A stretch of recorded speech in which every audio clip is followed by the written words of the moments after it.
Hi, I'm Timothy Alexander White, your host and spokesperson for Festival at Sea 2018, along with my co-host Carwana Dyson, all the way from San Francisco. And tonight we have another special guest on board, and this young man's name is Anthony Hamilton. He's a singer, songwriter, producer, all-around extraordinary kind of a person who has his own sound. So, brother, it is nice to meet you, and we're glad to have you here, too. Thank you. It's good to be here, man. Saw you last night, and you just tore the house up. Oh, thank you, man.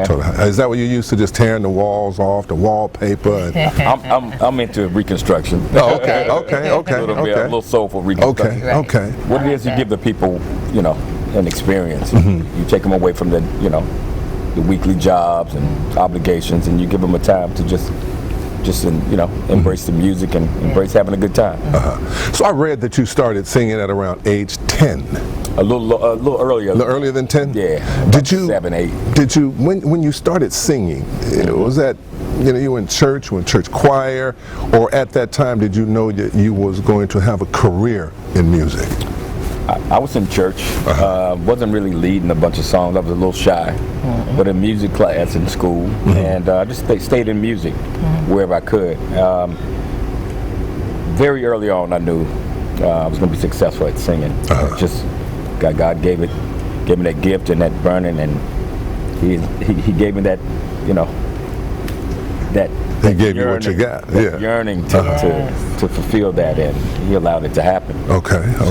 So over the years, being that you started so young, when was it that you came into the Anthony Hamilton sound? Because there's a particular sound you can't really quite say it's R&B or it's soul. It's kind of like an infusion of everything. So tell us a little bit about it. I think over the years, just listening to stuff that I like the Al Greens, the Bill Withers, and then listening to Kenny Rogers and some of the country and blues, Buddy Guy. Just listening to all that in church, all the things that I loved, I had the opportunity to kind of emulate, and in doing that and finding myself, I think it presented itself, You mentioned Al Green, so there's one of the things I even discussed with Carwana earlier about Al Green is that you remind me of Al Green. Now, not your sound or anything, but because you seem to have come out of nowhere. Yeah. Al Green just came on the scene, Love and Happiness, and he just came out. He was there all of a sudden and just made a mark, man. And that's how it seemed to me. You weren't down under. We heard a little bit about you. You just kind of came to the forefront, man. And how does that make you feel, man? Well, it feels good. Some people don't know the behind-the-scenes story. I was signed my first deal in '93 at Uptown. I used to open up for Jodeci, and from there I was bounced around from label to label, MCA to Atlantic, to so many different labels, and I got caught up in the business side of rebuilding some of those labels. It wasn't until 2003 when Jermaine Dupri, father, discovered me and took me to see Jermaine. And well, speaking of Al Green, that's when it started. I also meant to mention you got your first Grammy Award with a project that you worked on with Al Green. Oh, wow. Yes, I did. I wrote and co-wrote 2 songs for Mr. Al Green, album called Lay It Down. And we won a Grammy in 2008 or 9, one of those 2. Yeah, you've worked with Jill Scott? Yes. And name some other people you've worked with. Wow. Tupac. I've worked with Tupac, wrote Thug Life for Tupac. Donnell Jones. You Know What's Up. You Know What's Up. Lilo James. Yeah. Worked with Gavin DeGraw, Shaka Khan, Buddy Guy, Line Boys of Alabama. Just some of everybody. Rick Ross. Just some of everybody. Where were you when you first heard your song on the radio? Where were you? 3-part question. Where were you? How did it make you feel? And what did you do when you heard it? Who'd you call? Who'd you tell? I think I was in the barbershop. Back in the barbershop, and it came on. I used to be a barber. But this particular day, I was getting a haircut. And it was like, yo, that's you. I said, oh my God. Wow. Turn it up. Let me hear it. You remember what song it was? North Carolina. Nobody Else. It's a song off of my first album that never really came out, off of MCA called Ecstasy. And yeah. So your musical journey, like, I know that you said you've been kind of bounced around from label to label in the beginning, like, but what has been your story along the way to get you to where you are today? Well, grew up Charlotte, North Carolina, country boy, single family. My mom raised me pretty good. She did the best she could, and then she had a bout with life, and I ended up getting adopted to a family when I was about 15. And was raised there for over 27, 20, 30 years maybe. And I had a child really young, Anthony Jr., who's now about to be 30. All right. And well, you're just 32, right? Same age, He looks like he's only about 32 years old. Yeah. And you know, throughout those years, those challenges of staying focused and staying out of trouble. So I went to barber school just to make sure that I had something to fall back on after graduating from high school. Used to work I used to be a cook at Waffle House. Okay. And just being that musical, just that musician in me, and wanting to make it happen. I would do talent shows. I would sing background. I sung background for D'Angelo, and I just immersed myself into any musical fabric that I could be a part of.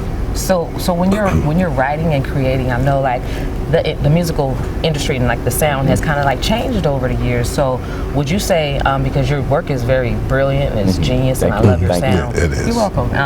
So would you say like you kind of follow the trends of the industry, or do you kind of follow your heart and create a lane for yourself? I follow my heart and create a lane that's honest to me, and that's recognizable to my fans and the people who love music and love what I do.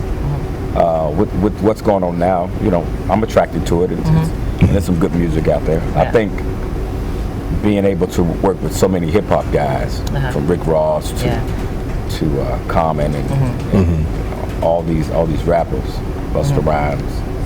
I have that I get to be a part of what's going on now. Yeah. And I get sought after from a lot of the younger rappers. And so that keeps me relevant in both worlds. Yeah. Tell me this. One of the most interesting songs I have ever heard was Amen. Oh. Now, when I first heard that, I said, this is a stretch. Yeah. This is a stretch right here. This doesn't even go together, but yet it became a hit. Yeah. There's no other song I've heard where it seemed like it just opposite ends of a spectrum, and somehow you made it work and it became a hit. Because when I used to listen to it, I'm like, this doesn't work. This is a stretch. He's trying to make this work and say something and describe and then put amen on it. But it worked. It worked. Tell me about how did that come together, man? How did that come together? What was the thought behind that? Wow. Babyface. Babyface. Yeah, he's been here before too. We've had Babyface, and he's just genius. He's just genius. I had a totally different idea for the Amen, and he took it and made it into more of a classic. And I'm grateful that he did, and I'm glad it was a stretch. Yeah, I apply that song to my situation with my with my wife, my new wife now. I can see that happening. Cooking, getting good, and good. Yeah. It's something to be thankful for, Yes, it is. So what are you looking forward to doing now? What's next for Anthony Hamilton? You've got some Grammys.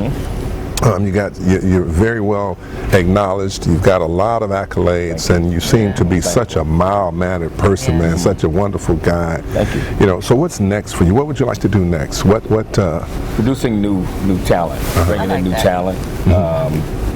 The Hamiltons are, first on my list to try to cultivate and produce and show them the way to get to the best part of their career. Writing for other people, writing movies, short stories, acting a little bit. My hat line, I'm definitely coming out with a hat line, working on that now.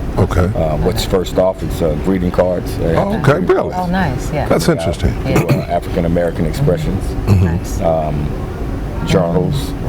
I think people should take it serious to write down how they're feeling, what I'm feeling, and it's healthy, you know. So So outside of being a music person, you still are that business person. And you have to take care of business. Yes, well, that ain't nothing else to sing about. That's awesome. I like the fact that you know you're looking, because you don't really hear that a lot from a lot of artists, that they're looking to work with new talent. You know. Oh yeah. Because you know sometimes people close the door and they're like, it's just me. It's about me. But there's a whole nother generation, and there's real talent out there.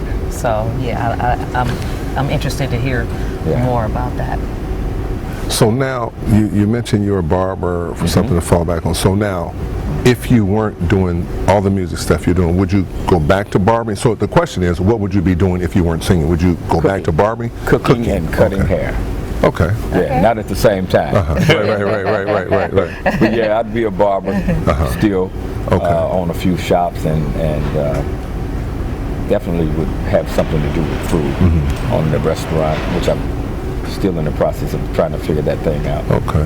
Well, I know I'm going to give a shout out. I got a friend, his name is Larry Abrams. He lives in Texas. He owns several barber shops. So you can see Anthony Hamilton talk about being a barber, brother. So I just want to give you a little shout out with Anthony Hamilton right here. Give me a boo. Well, just keep making those hits and keep bringing us that beautiful music. You know, like I said, it's like none other. There's no other Anthony Hamilton. There's nobody else that sounds like you. So you hear, that's true. You hear you on the radio, and it's like, oh, that's Anthony Hamilton. Oh, he got another hit. Oh, that's awesome. And so, thank you so much. Keep creating. People can hear you talking and recognize your voice in the crowd. Oh, wow. And speaking of your live show, his live show, if you've never seen Anthony Hamilton, I beg you to check it out, because you'll be greatly pleased. And you guys have a way that you connect with the audience. And I was talking with Caruana earlier.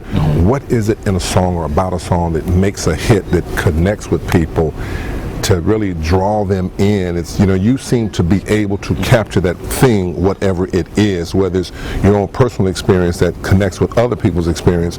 Because, so my question is, even though you write about your own experiences, are you able to write about someone else? Someone come to you and say, man, listen, I'm going through this is what's happening, you know, this and that. Can you write a song that addresses their situation, even if you haven't experienced it? Of course. Okay. I do that now. Every song is not directly my experience, Right, but it's indirectly my experience. And you know, I'm a people watcher, and I listen to people. Being a barber, you're somewhat like exactly. you know, like a therapist, a counselor. And so those stories and those experiences that I hear, you know, you write about. And so you got some songs already written that you're going to just start releasing, or you got to go in the studio and start? I got tons. Ready? Yeah, ready. Okay. Tons of music. What comes first, the tune or the words? It just depends. Each song has its own experience. You know, it's different. You never really know. It just comes from a place that's beautiful. Well, man, I appreciate you taking some time to talk to us. Not going to hold you long. We know that thank y'all for want to get some rest and some relaxation, and you know, you can come back anytime as far as I'm concerned. And what we're going to try to do is keep track of where you are. So anytime you're in my town, I just moved to Texas out of Los Angeles, California. I'll definitely come and, you know, make myself known if possible. Don't act like you don't know me when you see me now. I won't do that. All right. It's Anthony Hamilton. I'm Timothy Alexander White, along with Caruana Dyson. Thank you for watching Bluetooth Television. Peace. Oh. Yes, sir.